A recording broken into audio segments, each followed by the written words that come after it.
The rise of EV is bringing three priorities into focus: lightweighting, cost efficiency, and complex structural integration. This demands uncompromising precision in every component, including the instrument panel, cross-carot beam, or CCB. But what if we could skip assembly by forming the CCB as a hollow tube in one step, drastically cutting both weight and cost?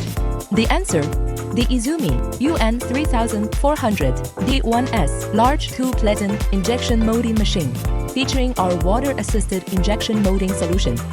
It forms the entire CCB in a single shot, from the main tube and branches to varying diameters and complex bands. Compared with traditional solid molding, it costs weight by 30 to 50% while enabling material recovery and reuse. A structure that once required multiple parts, processes, and assembly can now be produced in a single mold. YIZUMI's automotive CCB water-assisted molding solution delivers lighter structures, lower costs, and fewer parts and processes.